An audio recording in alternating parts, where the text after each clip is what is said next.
Sutra Teratai yang Menakjubkan. Bab 19.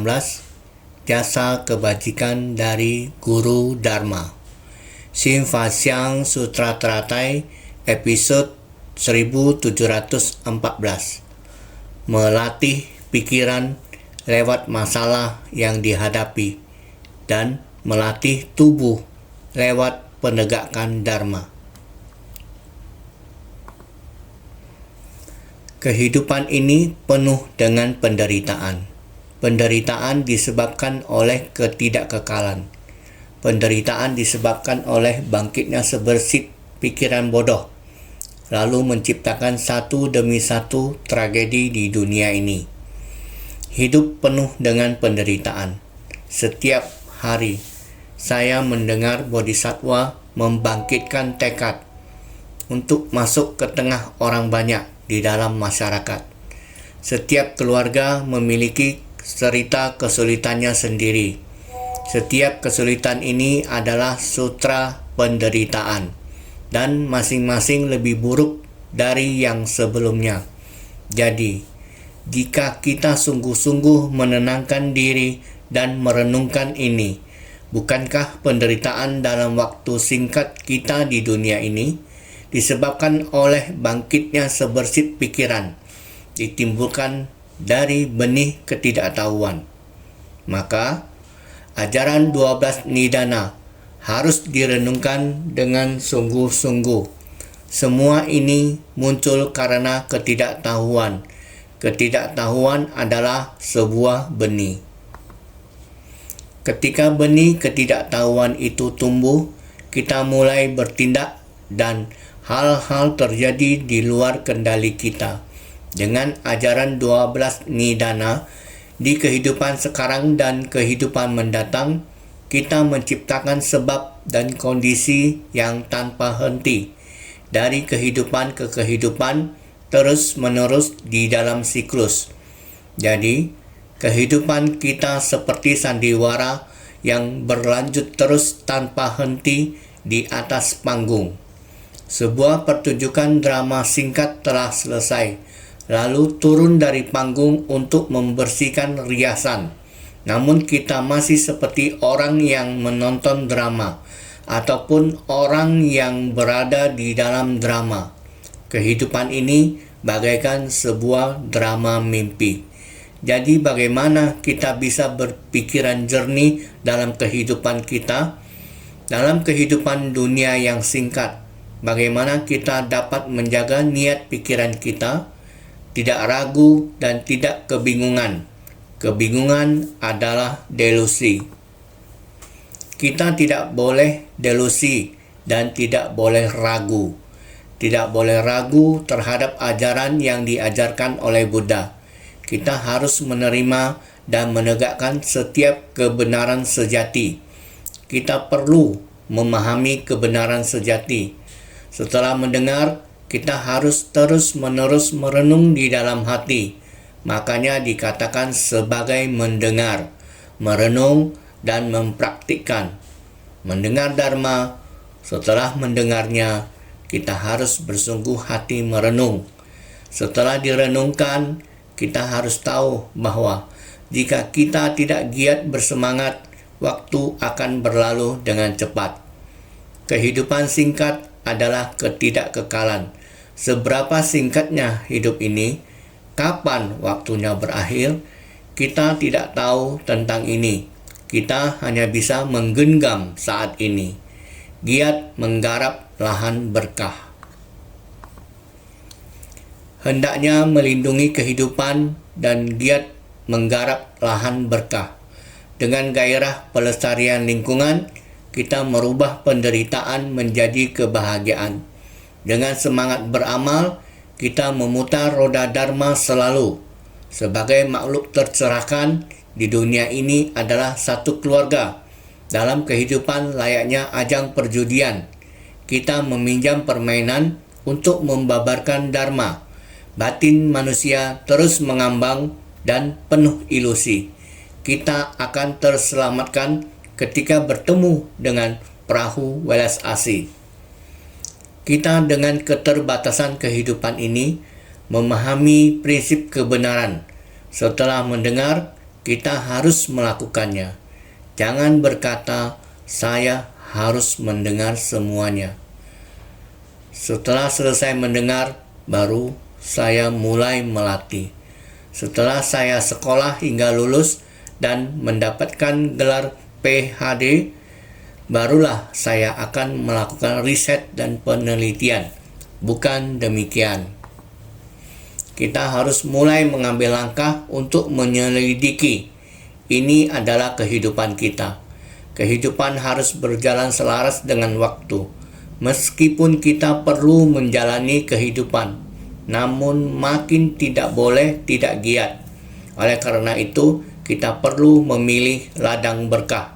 Ladang berkah memperbolehkan kita untuk giat menggarap. Saat ini dunia jahat yang dipenuhi 5 kekeruhan. Di dalam kekeruhan ini, dalam kehidupan masyarakat, kita sudah terus menghimbau tentang pelestarian lingkungan. Pelestarian lingkungan, semua orang tahu, barang-barang di luar tubuh kita sudah mencemari bumi. Bukan hanya bumi saja yang tercemar, lautan juga sudah tercemar. Di gunung yang paling tinggi, Gunung Himalaya, juga banyak sampah yang tidak bisa ditangani. Bahkan di gunung yang paling tinggi di dunia juga telah menciptakan masalah timbunan sampah. Lautan begitu luas. Sampah dan kantong plastik sudah mencemari kehidupan di lautan. Apalagi di tengah kehidupan kerumunan masyarakat di dunia. Semua orang tahu bahwa masalah lingkungan menyusahkan manusia. Hal-hal yang menyusahkan manusia ini diciptakan oleh manusia. Anda dapat memahaminya dengan memikirkan sumbernya. Bagaimana kita berhenti menghasilkan sampah? Dimulai dengan menyucikan diri sendiri. Jadi kita telah membahasnya beberapa hari terakhir. Murni bagaikan lapis lazuli. Pelatihan diri harus murni, semurni lapis lazuli, dengan menghilangkan kekotoran, ketidaktahuan, dan kerisauan. Kita baru bisa merubah penderitaan menjadi kebahagiaan. Kalau tidak, kita hanya meratapi penderitaan hidup dan hanya mengetahui ketidakkekalan. Kita tidak tahu kapan ketidakkekalan ini akan terjadi pada kita.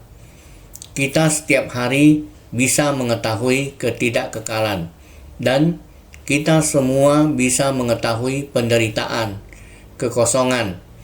Namun kita menciptakan kejahatan dalam penderitaan dan kekosongan. Inilah kebalikan dari kehidupan. Saya harap semua orang akan mendengarkan kata-kata ini dengan esensi dan kemurniannya, lalu menggunakannya di dalam hati Anda dengan gairah pelestarian lingkungan, seperti kita sendiri yang sedang melakukan kegiatan pelestarian lingkungan.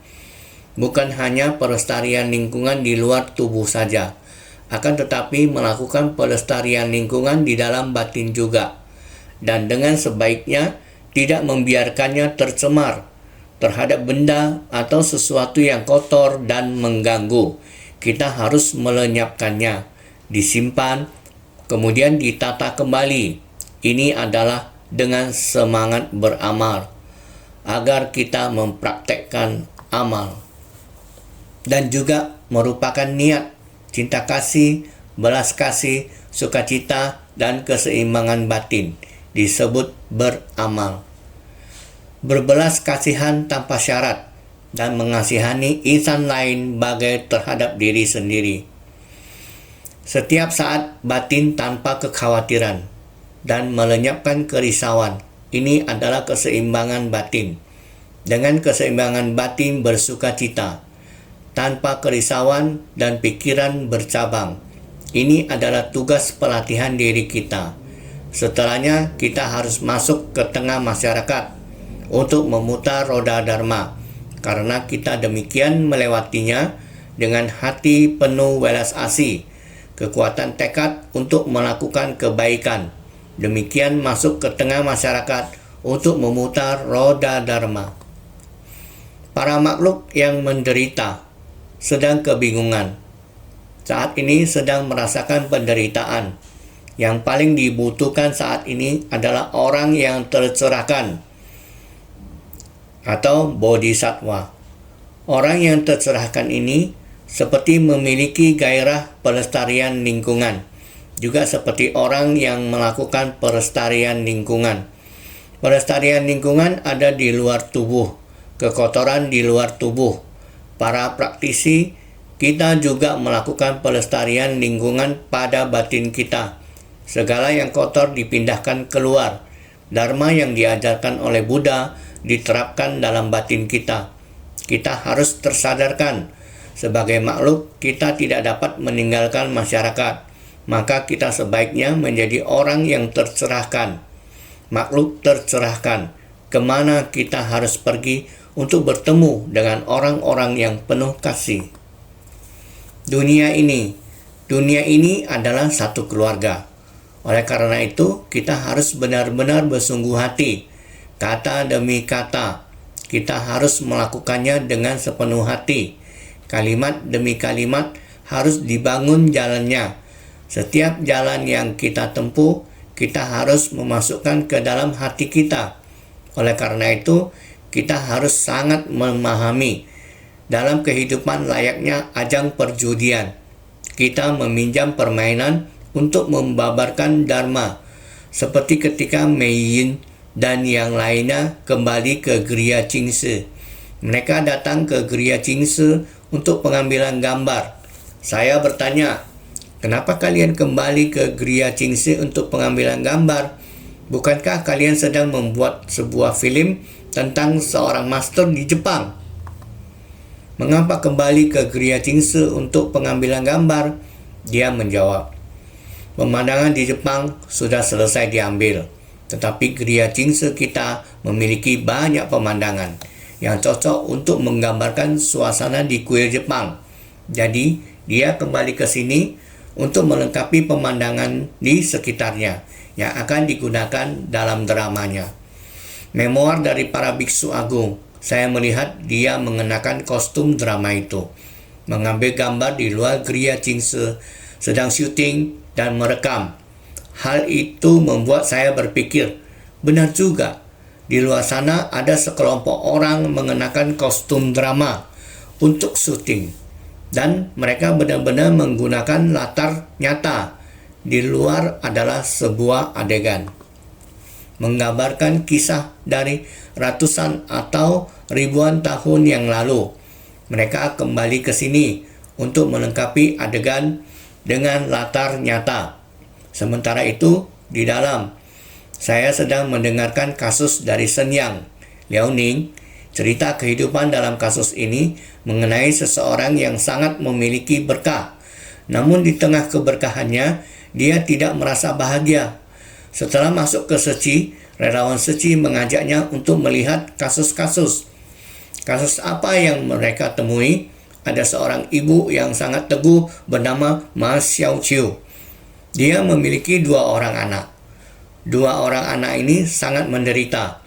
Yang sulung beratnya lebih dari 250 kg. Dia menderita obesitas. Beratnya lebih dari 250 kg. Terbaring di atas kasur. Tidak dapat mengerjakan apapun. Bahkan untuk buang air kecil dan besar saja harus dibereskan oleh ibunya. Ibunya harus mengurus seluruh badannya sampai bersih. Lalu bagaimana dengan anak keduanya? Anak keduanya juga obesitas. Beratnya lebih dari 120 kg. Inilah seorang ibu tunggal yang harus menghadapi kondisi 2 orang anak obesitas ini. Sangat menderita. Ibunya juga menderita sejenis penyakit bernama myasthenia gravis, penyakit autoimun yang menyebabkan kelemahan otot akibat gangguan pada saraf dan otot. Penyakitnya sudah sangat parah. Ototnya selalu tidak memiliki tenaga, namun harus menghadapi kenyataan anak-anak yang sangat berat. Bagaimana bisa bertahan di rumah tangga seperti ini? Ketika relawan suci mengetahuinya, mereka langsung pergi untuk survei orang yang memiliki berkah ini. Setelah melihat cerita kehidupan seperti ini, seketika dirinya merasa bahwa masih ada orang yang memiliki tubuh seperti ini, rumah tangga seperti ini, begitu menderita. Saya bisa membantunya. Saya adalah orang yang bisa membantu orang lain. Dia memiliki sedikit kesadaran. Dia menyadari bahwa dia menapaki jalan atau arah yang benar. Ternyata dia adalah orang yang hidup bahagia di tengah keberkahan, memiliki tenaga ekstra untuk membantu orang lain. Sehingga di kehidupan ini, mengapa ada begitu banyak orang yang menderita? Orang yang berada di tengah keberkahan juga merasa diri mereka menderita. Jika mereka sakit, mereka akan merasa, saya sudah pergi ke dokter dan minum banyak obat, namun saya tidak kunjung sembuh. Tubuh saya tidak dapat berbuat apa-apa. Tidak ada yang bisa saya lakukan. Saat melihat ibu ini, dia merasakan bahwa dia masih lebih beruntung dibandingkan ibu ini, baik dalam hal keluarga, kondisi kehidupan, ataupun tubuh atau fisiologis. Selalu membanding-bandingkan.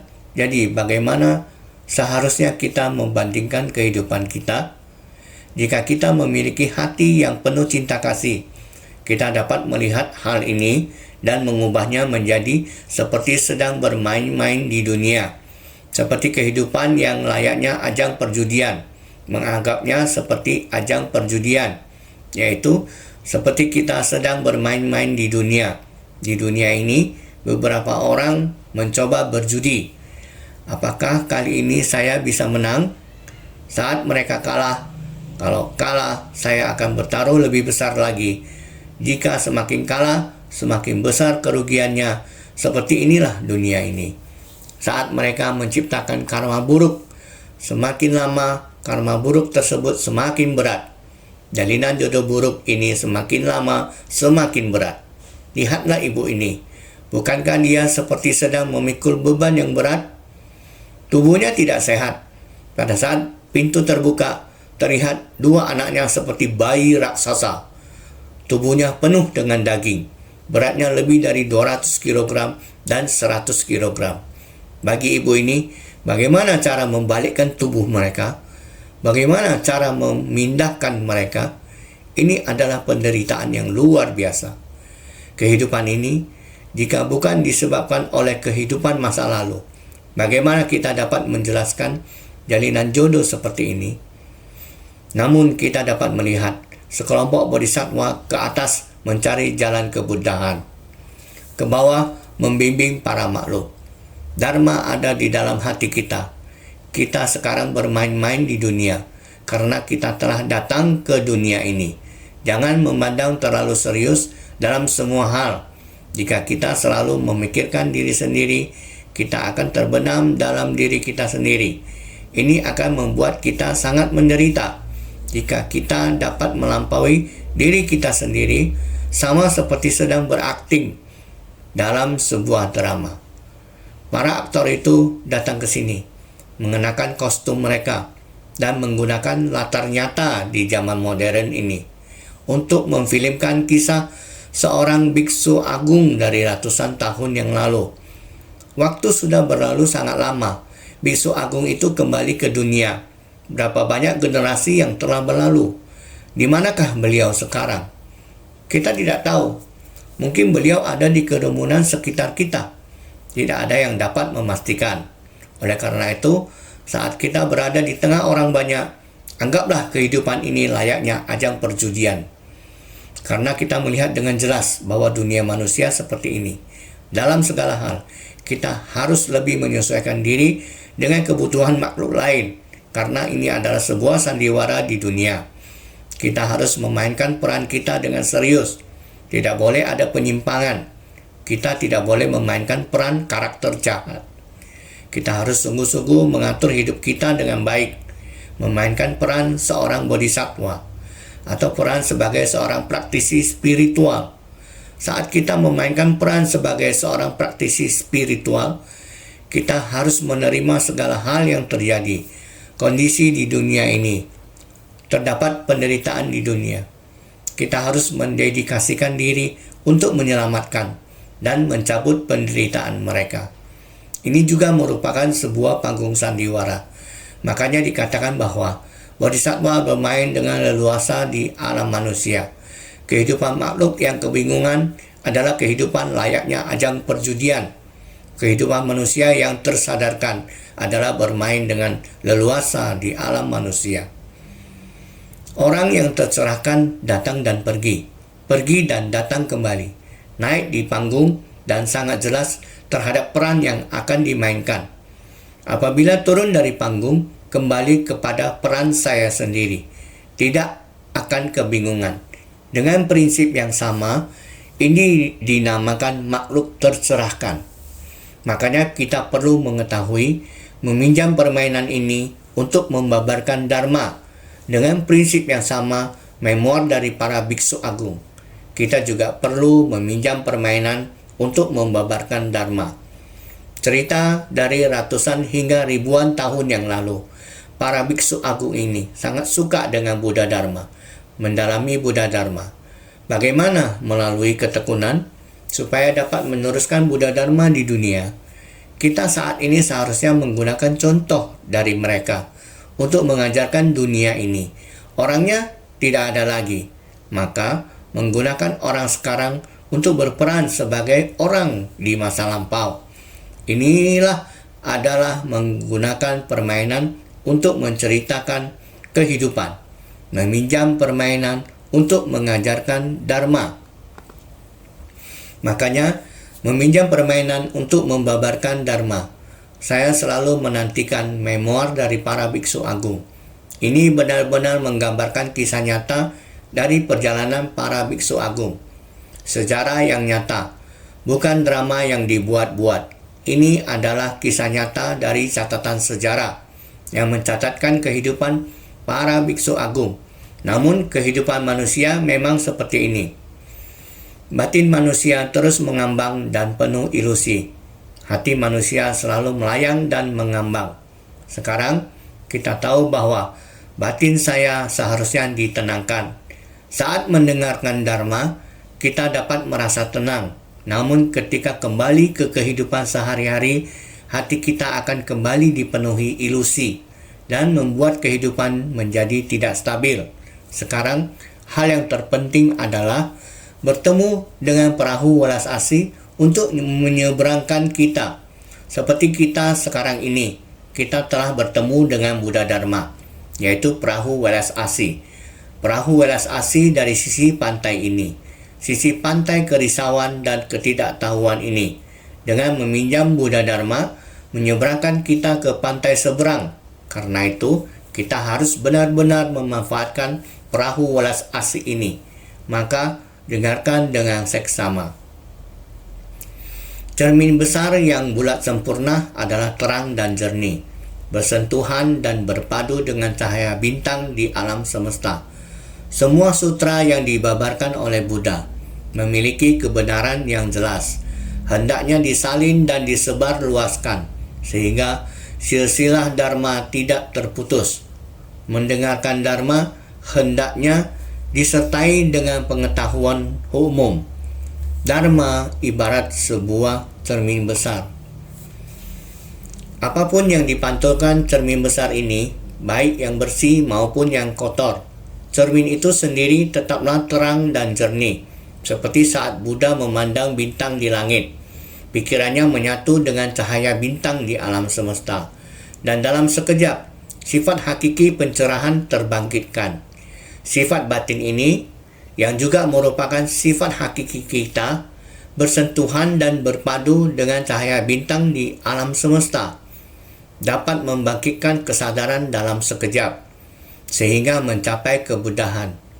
Buddha membabarkan berbagai macam sutra, dimulai dengan menguraikan penderitaan, dan dilanjutkan hingga sutra teratai yang kita baca sekarang. Sutra teratai adalah ajaran Buddha yang terakhir, yang ingin dibabarkan kepada para makhluk agar menempuh jalan bodhisattva. Dalam ajaran ini, Buddha telah menggunakan kebenaran yang jelas, yaitu prinsip kebenaran yang sangat jelas. Baik mengajar ulang tentang hukum sebab akibat, ataupun mengulangi 4 kebenaran mulia dari kehidupan yang penuh penderitaan adalah supaya kita dapat giat bersemangat. Pada akhirnya, Buddha ingin kita mempraktikkan 6 paramita. Ajaran ini harus terus diwariskan. Jika ajaran ini hanya disampaikan secara lisan akan hilang. Jadi yang terpenting adalah menuliskannya agar dapat disebarkan, sehingga silsilah Dharma tidak terputus dan terus diwariskan dari generasi ke generasi tanpa henti. Seringkali berbicara dengan berbagai orang, bagaimana saya menjawab mereka? Ini harus dicatat dengan seksama. Di kemudian hari, orang-orang dan hal ini mungkin masih terus berlanjut. Setelah selesai berbicara, seharusnya kita melakukannya. Bagaimana kita dapatkan kepercayaan orang di dunia? Pada hari dan tahun tertentu, seseorang datang dan berkata, masalah ini memerlukan kita untuk diselesaikan.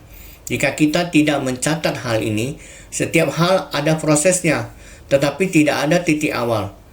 Oleh itu, kita harus mencatatnya. Juga perlu mewariskannya terus-menerus. Maka mendengarkan Dharma hendaknya disertai dengan pengetahuan umum. Ini untuk memberitahukan semua orang.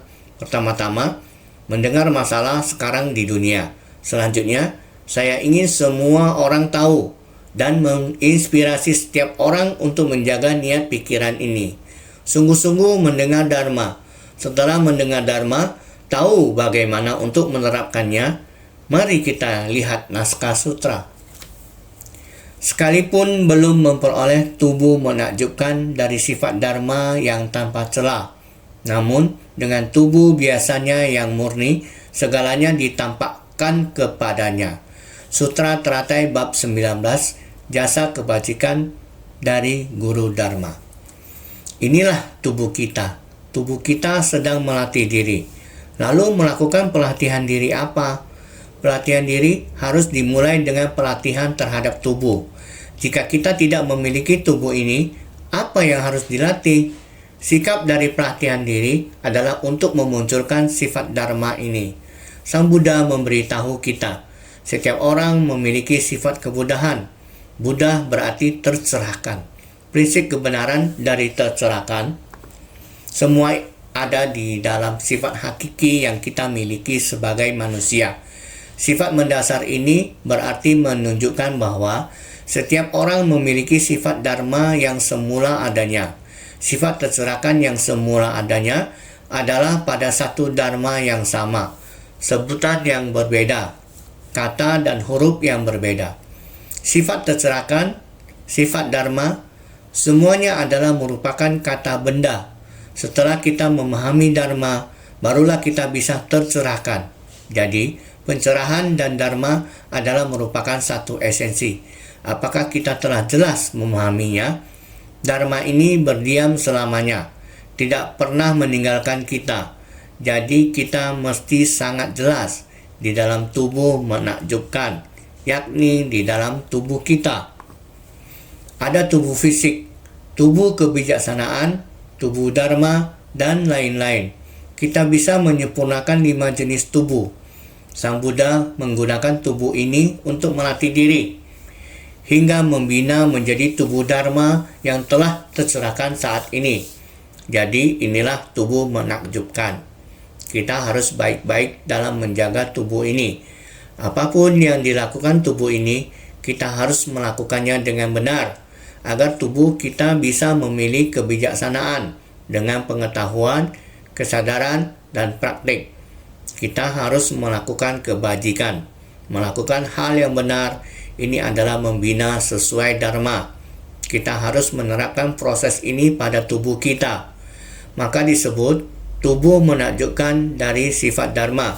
Namun dengan tubuh biasanya yang murni, jadi tubuh kita ini seharusnya murni. Kita tidak lagi menciptakan kejahatan. Kita tidak lagi keliru pada kehidupan kita. Setiap hari kita berada di dalam hutan. Meskipun kita sangat sibuk, kesibukan kita semuanya dipandu oleh Dharma. Setiap batang rumput, setiap tetes embun, sebuah kelopak bunga, setetes air, semuanya ini mengandung Dharma di dalamnya. Tindakan kita juga merupakan samadhi, jadi kita semuanya harus sangat fokus. Dengan tubuh biasanya yang murni, segalanya ditampakkan kepadanya. Berarti kita sebagai praktisi, kita mendengar dan membaca, menciptakan karma yang akan menghasilkan balasan karma di masa mendatang. Begitulah orang yang seperti ini sangat berbudi luhur, dan dengan melakukan kebajikan, mereka akan menerima karma baik. Kita harus yakin bahwa proses pada praktisi adalah demikian. Manusia macam apa? Bagaimana tindakan mereka? Ini ada di dalam batin kita dan dalam ajaran Buddha. Saat kita sedang melafalkan sutra, kita akan tahu bagaimana mengklasifikasikannya. Apakah ini baik atau buruk, tindakan baik atau buruk, hal yang baik atau buruk, kita dapat mengetahuinya hanya dengan melihat saja, dengan mengklasifikasikannya dalam pikiran kita. Jadi, semua ini ditampakkan dalam tubuh kita. Ini prinsip yang sama. Selanjutnya, naskah mengatakan lagi. Selanjutnya, satata samita byutta. Sekiranya seorang pria berbudi atau wanita berbudi, sesudah Tathagata parinirwana nanti, menerima dan menegakkan sutra ini, baik membaca, melafalkannya, menjelaskannya kepada orang lain, atau menyalinnya. Orang itu akan memperoleh 1200 jasa kebajikan dari pikiran. Sutra Teratai bab 19, jasa kebajikan dari Guru Dharma. Sebelumnya mengenai tubuh, 800 jasa kebajikannya telah selesai dibahas. Selanjutnya sekarang akan membahas jasa kebajikan dari pikiran. Sekali lagi, yang memiliki kapasitas menerima ajaran adalah Bodhisattva Satata Samitya Bhutta adalah. Jadi Buddha memanggil lagi Bodhisattva Satata Samita Bhutta. Sekiranya seorang pria berbudi atau wanita berbudi, sesudah Tathagata parinirvana nanti, menerima dan menegakkan sutra ini, baik membaca, melafalkan, menjelaskannya kepada orang lain, atau menyalinnya. Orang itu akan memperoleh 1200 jasa kebajikan dari pikiran. Ini adalah upaya bersemangat. Upaya bersemangat atau wirya, melatih pikiran lewat masalah yang dihadapi, melatih tubuh lewat penegakan dharma, dan memurnikan batin hingga tiada noda kotoran. Ini dinamakan fokus. Dengan pikiran fokus, berbuat hingga mencapai jalan yang benar. Inilah yang dinamakan maju. Upaya bersemangat atau wirya adalah alam suci di dalam batin bodhisattva. Upaya bersemangat adalah meminjam satata samita bhutta ini. Sesuai dengan namanya, bodhisattva ini selalu tekun, menggenggam waktu dan kehidupan di dalam dharma. Dia adalah orang yang sangat upaya bersemangat. Jadi meminjam masalah dari orang ini untuk melatih pikiran lewat masalah yang dihadapinya. Agar semua orang bisa mengetahui, kita melakukan hal dengan begitu susah payah. Jadi kita perlu melatih tubuh lewat menegakkan dharma. Ini adalah agar kita mengetahui bahwa kehidupan kita haruslah demikian, dalam upaya bersemangat, melatih pikiran lewat masalah yang dihadapi, melatih tubuh lewat penegakan dharma. Kita harus senantiasa menempatkan dharma di dalam hati. Walaupun sangat sibuk dalam melakukan hal ini, kita memadukannya dengan dharma. Dengan demikian, baru kita mempunyai cara memurnikan batin hingga tiada noda kotoran. Ini dinamakan fokus. Kita harus sangat fokus dalam melakukan banyak hal. Batin kita tidak terpengaruh oleh lingkungan luar, tidak ternoda oleh kerisauan dan kegelapan batin. Saya tetap fokus pada upaya bersemangat. ini dinamakan fokus. Tiada noda kotoran. Jadi, dengan pikiran fokus, berbuat hingga mencapai jalan yang benar. Inilah yang dinamakan maju. Harus dengan batin yang fokus. Berbuat adalah segala sesuatu yang kita lakukan. Juga harus dengan tindakan hingga mencapai jalan yang benar. Ini dinamakan maju. Apa yang kita lakukan adalah demikian, dengan beberapa kata yang sederhana. Di dalam kehidupan kita sehari-hari, segala yang kita lakukan dan misi yang dicari pasti bisa terwujudkan. Ini dinamakan berbuat hingga mencapai. Hingga mencapai jalan yang benar. Ini adalah orang yang tidak malas dan bersemangat maju ke depan. Oleh karena itu, upaya bersemangat atau wirya adalah alam suci di dalam batin bodhisattva. Upaya bersemangat atau wirya adalah alam suci di dalam batin bodhisattva. Maka kita mesti selalu upaya bersemangat di dalam kehidupan sehari-hari. Sesudah Tathagata parinirvana nanti menerima dan menegakkan sutra ini, setelah Buddha parinirvana, waktunya secara bertahap memasuki periode dharma mirip, sadharma pratirupaka. Selanjutnya memasuki periode kemunduran dharma, sadharma vipralopa. Demikianlah para praktisi menegakkan sutra teratai. Sesudah Tathagata parinirvana nanti menerima dan menegakkan sutra ini. Setelah Buddha parinirvana, waktunya secara bertahap memasuki periode dharma mirip. Setelah Buddha parinirvana, waktu ini akan secara bertahap memasuki dharma mirip. Kita saat ini, periode dharma mirip juga telah berlalu. Sekarang sudah lebih dari 2500 tahun sejak Buddha parinirvana. Dharma mirip sudah lama berlalu. Lihatlah sekarang. Jika melihat kembali jalur sutra, daratan Tiongkok. Dari Tiongkok ke India, terdapat sebuah jalur sutra. Jalur sutra adalah jalan yang ditempuh Xuanzang untuk mencari kitab suci. Gunung di sepanjang jalan tersebut, ketika Buddha Dharma berkembang pesat, rupang Buddha diukir di mana-mana. Seluruh gunung dipenuhi rupang Buddha. Kisah-kisah yang diceritakan oleh Buddha juga diukir di seluruh gunung. Di gunung menggali gua. Di dalam gua semua terukir rupang Buddha dan Bodhisattva. Bahkan kisahnya pun diukur satu persatu. Ini disebut Dharma mirip. Sekarang lihatlah gua-gua batu dan gua Buddha. Bahkan di Kamboja juga terdapat Angkor Wat. Di sana dulunya seluruh gunung adalah rupang-rupang kuno yang dipahat.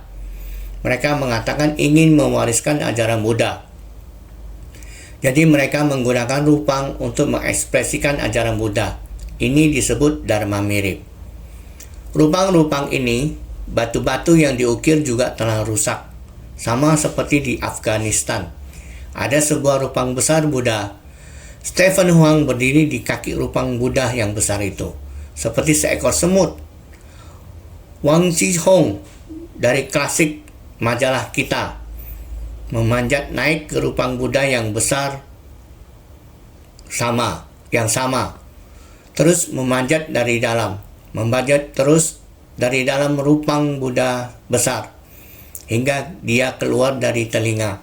Di atas telinga ini dia seperti seekor semut. Lihat betapa besarnya rupang Buddha itu. Beberapa tahun lalu, tahun 2001, rupang Buddha itu dihancurkan dengan bahan peledak. Ini adalah perusakan. Perusakan dalam waktu yang panjang dan juga dirusak oleh manusia. Era Dharma mirip telah berlalu begitu lama. Bahkan ada orang pun ingin menghancurkan rupang-rupang tersebut. Di era kemunduran Dharma, demikianlah para praktisi menegakkan sutra teratai. Di era kemunduran Dharma ini, ingin menegakkan sutra teratai sungguh sulit. Di era Dharma mirip, selalu ada orang yang ingin menghancurkan apalagi sekarang di era kemunduran Dharma. Sehingga orang yang berkesempatan untuk mendengarkan satu syair atau satu kalimat dari sutra ini serta memahami sepenuhnya akan maknanya yang tak terhingga dan tak terbatas, maka orang ini akan memperoleh Dharani Agung. Seketika memahaminya dengan jelas dan menyeluruh. Dengan mendengar satu ajaran dapat memahami 1000 hal. Orang yang bersungguh hati harus memahami setiap kalimat atau setiap syair. Harus benar-benar bersungguh hati, memahami sepenuhnya akan makna yang tak terhingga dan tak terbatas. Jadi kita harus menggenggam waktu. Jangan biarkan waktu berlalu begitu saja. Harap semua orang bersungguh hati memahami. Baik membaca, melafalkan, menjelaskannya kepada orang lain, atau menyalinnya, orang itu akan memperoleh 1200 jasa kebajikan dari pikiran. Ini adalah sebagaimana dijelaskan sebelumnya. Hal ini kurang lebih sama dengan yang dijelaskan sebelumnya. Artinya, ketika tubuh kita merasakan sentuhan dan tahu ini keadaan baik atau buruk, suka atau duka, kita memahami keadaan suka atau duka. Ketika tubuh bersentuhan dengan objek, ketika tubuh kita bersentuhan dengan persekitaran kita, mungkin ada kondisi baik atau kondisi buruk. Tubuh kita terhubung dengan keadaan ini. Ketika saya menyentuh sesuatu yang keras, saya tahu itu keras. Jika saya menyentuh sesuatu yang lembut, saya tahu itu lembut. Angin ini membuat saya merasa sangat nyaman. Angin ini membuat saya merasa dingin dan tidak nyaman. Maka inilah keadaan di mana tubuh kita bersentuhan. Inilah keadaan baik atau buruk, keadaan suka atau duka. Oleh karena itu, ketika tubuh bersentuhan dengan objek, kita akan merasakannya. Ini adalah tubuh kita. Jika tidak ada sentuhan dengan tubuh kita, kita tidak akan tahu apakah benda ini dingin atau panas. Hanya ketika kita menyentuh sesuatu yang panas atau dingin, kita dapat mengetahui mana yang panas dan mana yang dingin. Maka inilah kebenarannya. Dan kita dapat merasakannya. Sebaliknya, jika berpisah dengan objek, tidak merasa lagi, tubuh merasakan sentuhan. Tubuh tahu akan kondisi baik atau buruk, suka atau duka. Ketika tubuh bersentuhan dengan objek, kita akan merasakannya. Sebaliknya, jika berpisah dengan objek, tidak terasa lagi. Jadi pada 3 sisi ada jasa, sedangkan pada satu sisi tiada kebajikan. Dari itu harus tahu kalau tubuh hanya memiliki 800 jasa kebajikan. Jadi pada 3 sisi ada jasa, sedangkan pada satu sisi tiada kebajikan. Sebenarnya yang lagi kita bicarakan 3 sisi. Ini hanya ada sentuhan. Ada sentuhan, kamu tidak ada melakukan hal apapun, maka tiada kebajikan. Ada kemampuan, akan tetapi seumur hidup diboroskan dan tiada kebajikan. Tiada keberhasilan. Apakah itu mata, telinga, hidung, lidah, tubuh, telingamu mendengar. Hanya mendengar suara saja. Prinsip tidak diserap dalam batin. Ini juga tiada yang diperoleh. Juga tiada kebajikan. Sehingga pikiran juga. Jika pikiran kita hanya mendengar, melihat, lihat, dan mendengar. Niat pikiran yang baik tidak diserap. Tidak membangkitkan tekad untuk memahami prinsip kebenaran sejati. Maka sama juga, pikiran juga tidak ada kebajikan. Singkat kata, kebajikan ini diperoleh dari pelatihan ke arah yang benar. Jika arahmu menyimpang, kesalahan sehelai rambut bisa menyebabkan penyimpangan ribuan mil, sehingga tiada jasa kebajikan. Kita harus bersungguh hati memahaminya. Dari itu, harus tahu kalau tubuh hanya memiliki 800 jasa kebajikan. Kita harus melakukan tindakan nyata dengan tubuh ini, agar pikiran yang berada dalam kondisi tenang dapat menampung segala dharma duniawi dan dharma non-duniawi. Jadi, akal pikiran memiliki sepenuhnya 1200 jasa kebajikan. Akal pikiran kita tahu akan segala hal. Akal pikiran memiliki sepenuhnya 1200 jasa kebajikan. Dharma duniawi adalah dharma yang dipraktikkan oleh manusia dan dewa. Dharma non-duniawi adalah dharma yang dipraktikkan oleh para praktisi dari 3 kendaraan. Praktisi dari 3 kendaraan, ajaran yang dibina oleh Sravaka, Paceka Buddha, dan Bodhisattva. Ini disebut dharma non-duniawi, sehingga saudara sekalian mendengar dengan sungguh-sungguh dan memahami. Dharma ini membuat kita mendapatkan banyak manfaat. Bila kita tidak bersungguh-sungguh, tidak memahaminya, semua yang didengar tidak mendapatkan manfaatnya. Maka tiada kebajikan. Semuanya harus lebih bersungguh hati.